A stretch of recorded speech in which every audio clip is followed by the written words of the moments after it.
新鮮嘅食材，再加入普通夠鑊氣嘅烹飪，其實就會做到好多好食嘅味道出嚟。我覺得帶大家去食一個冰花煎餃嘅始祖，之前舊時黃振龍嘅火麻仁，哦，今時今日咁嘅份量，咁嘅價格。食得過，而且味道真心好。Hello， 大家好，我係溫喬，我係影帝阿喬同阿寶。今日去邊好？之前我哋拍咗一集廣州美食地圖之江南西，咁好似大家都幾中意咁喎。咁我哋今日咧就嚟到河南江南西隔離嘅嗰個站市義宮，就係呢度啦。咁當然啦，好多人咧嚟到河南咧，即係江南西必去啦。但係咧，其實市義宮呢個地方咧都係一個寶藏嘅地方嚟喎。因為咧，我哋以前喺呢度附近做過嘢啦，所以都探索過呢度好多一啲好食嘅寶藏小店啦。係啊，所以今集咧就同大家一齊再去回味翻以前我哋食過嘅味道。係啦，咁所以咧，大家記得跟住我哋鏡頭一齊去睇咯。咁睇片之前記得要做啲乜嘢啊？訂閱咗我哋嘅 channel。係啦，記得 like share 同埋 subscribe 我哋 channel 啦，多謝大家支持。咁事不宜遲，我哋開片嚟第一間就嚟到呢個南華東路嘅霞女美食。呢間咧係好多呢度附近打工人嘅福音，因為呢度咧佢係食碟頭飯為主嘅，係啦，然之後每一碟都係現叫、現炒、現做嘅，勁有鑊氣。所以睇上去都熱辣辣，好新鮮。係啊，而且佢份量其實都唔少嘅喎。係啊，我係叫咗一個涼瓜牛肉飯啦，咁阿寶係一個鮮有枝竹，好多汁嘅感覺啊！成碟飯真係好好種飯咯。而且而家咧，如果你話出去食個快飯咁樣，好多都係因為就煮好喺度俾你，即係畢俾你。好少話現炒噶啦，每一碟都現炒喎。尤其呢度咧就開咗超過30年嘅咧，應該呢間嘢，即係好，即係附近呢啲打工嗰啲，基本上中午咧都會特登過嚟嘅。將佢價格咧又唔係十蚊平，係貴嘅，我覺得少貴嘅，我哋都係22、23蚊一碟啊，23、4蚊噶啦都。佢啲扒會平啲。佢係有得坐室外啦，有得坐鋪仔入邊啦，同埋巷仔都有得你坐嘅。而家就嚟2點啦，都仲8成人啊！而且你呢度食飯咧，佢炒得好快手啊，哪怕好多人都好啦，咁啊好快輪到你啊！係就唔使等太耐啊！嗰啲鮮油好香，鮮油味啊！都幾多下，我覺得幾大塊，幾厚身。好似酒樓咁好食咧咩？又唔係，我覺得就係有少少住家味道咯。你覺唔覺得？就係媽媽嘅味道。即係都唔會講阿媽整嘅嘢唔好食，但佢又唔係十分驚豔嘅，好味咯都係。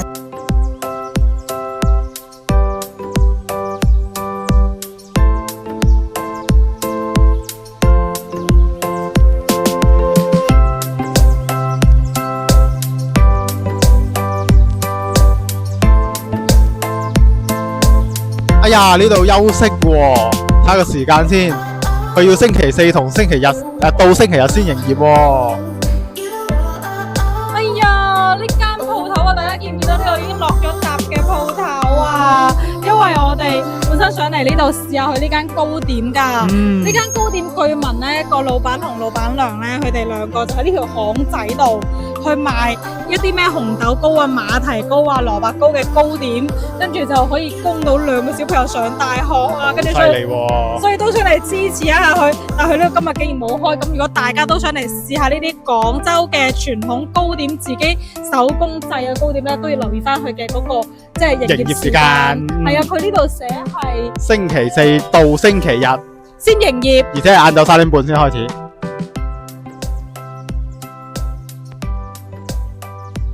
第二間嚟啦，第二間帶大家去食一個冰花煎餃嘅始祖。係啦，聽講你以前都成日食噶喎。係啊，呢間就都喺市義宮呢邊萬國廣場其中一個門嘅斜對面，一條巷仔入邊入去，唔會好入嘅啫。巷仔行幾步路你就見到噶啦。但係都要特登揾先得嘅。係啊，呢間真係冰花煎餃嘅始祖，大家可以見到個面，哇，真係冰花咁嘅顏色啊，或者冰花咁嘅圖案。我睇住佢煎，睇到佢咧，佢係落水落去煎，可以煎到咁嘅喎。犀利。係啊，唔知點做得到咧？佢喺一條巷入邊都有2間店可以開到。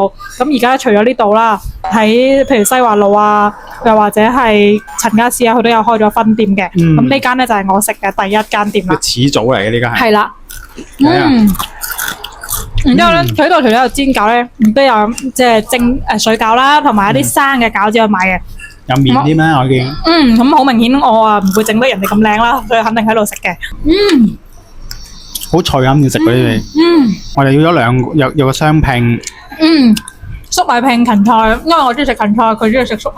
但係睇唔出係咩嚟嘅。我呢個芹菜咧好明顯，佢呢個餃子係19蚊一份嘅，咁係有13隻。但如果你雙拼嘅話咧，佢就會減咗3隻咯，即係少3隻，即係10隻咯。雙拼就佢唔加價，但係減量。嗱減量。減量不加價。講 OK 嘅。仲有咧，佢呢度咧，仲有自製嘅辣椒醬啦，同埋蒜蓉啦，撈埋呢啲煎餃食真係一流。無敵。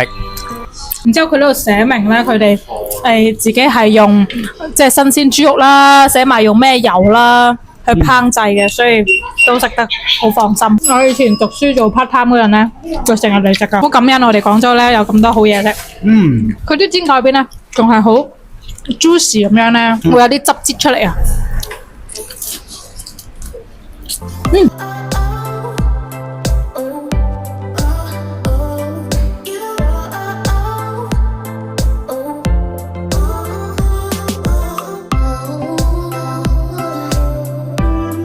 食完個餃子，跟住口乾乾就去隔離飲翻個湯。呢度離餃子唔係好遠，有間園中燉湯叫做園中堂。係啊。跟住呢間鋪咧，我見佢寫始於1981年嘅，做咗成40幾年啦。40幾年啦，真係大過我多聲啦。咁跟住我哋見到佢有一個。椰子，椰子燉雞，原隻椰子先18蚊，咁喺廣州嚟講算幾抵。算平噶啦，我最中意飲呢個款咧。係啊，跟住佢呢度咧寫明佢啲湯連鹽都唔落嘅，乜都唔加，就係清燉，鹽都要你自己額外加嘅。係啦，你應該冇落鹽嘅喎。試下先。試下先。哇！但竟然好濃湯味啦，即係佢唔鹹，係咪？你嗰個應該好甜吧椰子喎。超甜。超甜啊！咩料子？真係超甜，不得了。講到我都想試下真係。唔係講笑。哇！嗰陣椰子味湧上嚟。係啦。哇！呢間椰子湯嘅椰子味超濃。佢呢度除咗湯之外咧，都有飯食嘅。係啊，有蒸飯。哇！我呢間10分湯，哇！呢間椰子味勁濃，唔得偷飲多一啖先。哇！我中意飲椰子粥絲雞，因為佢真係，如果真係原隻燉嘅話，係真係超甜嘅，好清甜嘅感覺。佢除咗甜之外，佢呢隻咧仲多咗好重嘅椰子肉味。你飲唔飲到？佢因為可能真係唔使飲啊，聞都聞到。佢可能入邊佢會切咗一啲椰肉去燉啊，真係足料。就睇住佢啲燉湯就擺喺門口，即係成大個燉爐啊，就擺喺門口，你又可以睇得到嘅。我呢份係。雪梨川貝諗住飲下啦，但阿寶個椰子真係冇得頂，冇得頂。大家嚟一定要試下個椰子。今晚嘅晚飯咧就嚟到呢個市義宮喺南華東路南華東路嘅一間叫做黃記湛江雞度食。點解嚟呢間嘢咧？係因為我哋今日工作日，而家係大概6點鐘左右，就已經見到佢1樓、2樓都已經座無虛席啦。係啦，超級多人，全部都係講白話嘅啲街坊嗰啲咧。係啦，跟住，所以我哋就好有興趣想嚟試下呢間，咁同觀眾一齊開箱下呢間飯店點解咁多人，點解咁爆泡，喺今時今日咁嘅經濟環境之下就係啦，座無虛席喎，真係不得了啊！係啊，仲要冇咩優惠啊，冇乜冇團購㗎，冇團購。當然佢齋點都好平嘅，唔貴咯。咁我哋就點咗3個餸，咁就有蝦、有菜、有魚，係啦。咁個蝦咧係佢嘅特價菜嚟嘅，係白灼明蝦，38蚊有1打。係啦。跟住咧啲菜咧就菜心苗都哇，係菜心軟嘅感覺咯。嗱，臨食條菜先，然之後個魚咧，睇佢表面上係得一條魚係咪？但其實內有乾坤，入邊仲有個肉餅。所以我哋點咗3個餸，等於點咗4個餸。甜地喎。唔知係咪因為菜心軟嘅關係咧？同埋落咗豬油。應該用豬油渣炒嘅。呢個啲份量好大啲，所以可能咁多街坊幫襯。抵食㗎大件。因為嚟到已經座無虛席啦，我哋唯有係喺一個好夾攝嘅位度，門口位度跟住一張細台擺3個向已經逼滿晒啦。個菜係29蚊一份，點估到仲係比菜心軟嚟啊，大佬！跟住咧，我面前呢兜黑掹掹嘅嘢，大家見到嘛？佢係一碗飯咯，睇啲飯好似好幼身咁，你覺唔覺？佢話咩湛江特色叫哈魯飯，叫哈魯飯，唔係哈魯文啊！係啦，哇，幾香啊！最緊要佢啲米好幼身，好好味啊！啲米質本身靚，再加上佢啲係幾香下。佢話係一種湛江嘅植物，湛江獨有嘅植物係咪啊？唔知湛江特產啦，總之就令到啲飯會好香咯。雖然睇落去黑掹掹咁，係啦，好似紫菜咁樣炒咗落去，但係又唔係嗰回事嚟嘅。齋食都 OK 喎。係喎，我空口可以食完呢碗飯喎。點算？要食餸噶，食餸。啲蝦佢咁白灼咧，咁我估都係新鮮蝦。靚女呢個係咩嚟㗎？話你講多次。呢個係桑葉。桑葉係。好，唔該晒你。呢個係黃花魚蒸肉餅。係啦。佢肉餅喺下邊嘅。哇，好大塊。佢好嚼頭啊！嗰個字啊，可能你會中意啲魚咧。阿寶好似我肚入邊條蟲咁樣，我中意食咩佢都知。每次都話呢個我可能中意，嗰個我可能唔中意。係啊，跟觀眾話唔知觀醒乜咩啊？啲魚好食啊？啲魚好食，好滑啊，好似唔得閒同觀眾嘅 share 咁樣都太好味啦。即係新鮮嘅食材，再加上普通夠鑊氣嘅烹飪，其實就會做到好多好食嘅味道出嚟。我覺得就唔會累嘅。大家有機會嚟試工呢邊咧，真係要試下呢間。雖然我哋都第一次試，但係一開始就係俾佢呢個咁座無虛席嘅陣容吸引咗入嚟。啱啱聽到有圍台走咗就話，下次要食乜乜，下次食乜乜，即係食完之後已經預定下次要再嚟再食啲乜嘢啦。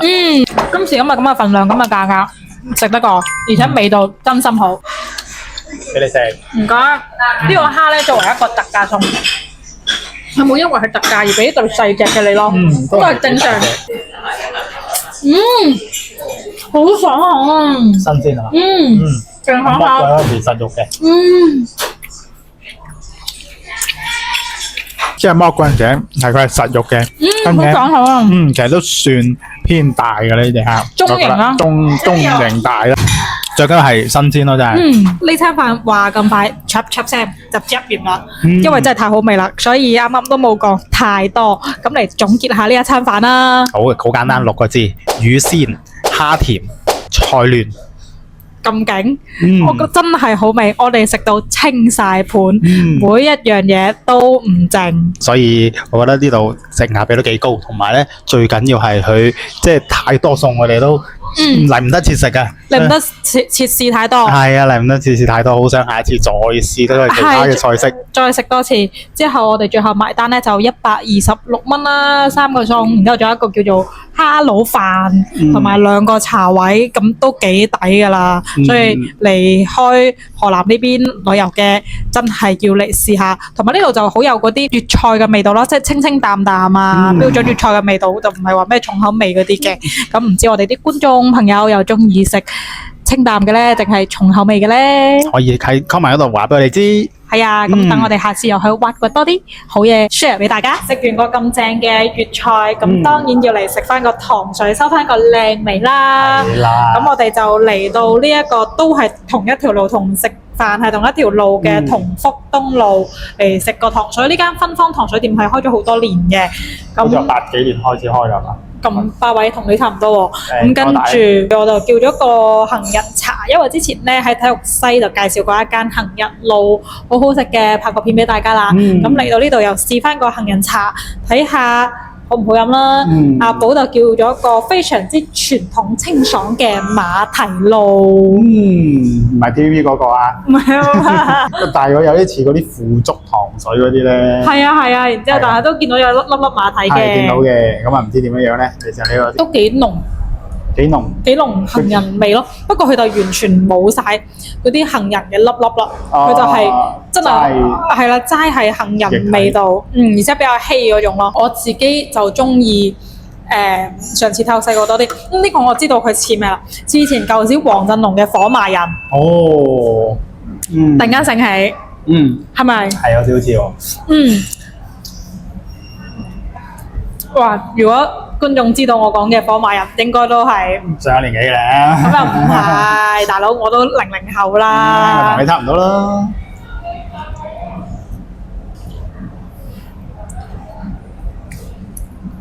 腐竹蛋嘅感覺嘅，這個怎麼樣？腐竹蛋，有蛋，要食呢一羹飯，完全腐竹蛋。冇馬蹄嘅話，佢就腐竹蛋，係咪食？咗兩嚿馬蹄。咁呢度咧，呢間嘢可能老店啩，咁佢消費都唔係話好平咯。我哋啲杯杏仁茶就要15蚊啦，佢一個馬蹄沙可能喺其他店啊都係10蚊8蚊，但係佢哋就14蚊咯。呢度唔平啊，不過佢就開得耐咯。我又有睇到佢喺度現包緊嘅手工湯圓啊，即係自己人手現包，唔係買現成嘅翻嚟，咁都值得支持下預嘅。製啦。食完飯嚟翻個糖水，你話唔驚啊？係啊，呢個即係飯後果、飯後糖水，我覺得都係廣東人嘅一啲習慣。係啊。好啦，咁今條片我哋又嚟到呢度啦。嚟到呢度啦，大家中意我哋嘅記得訂閱我哋嘅 channel，記得同埋 like share 我哋嘅影片出去，多謝大家嘅支持。咁我哋下條片再見啦。下條片再見，拜拜。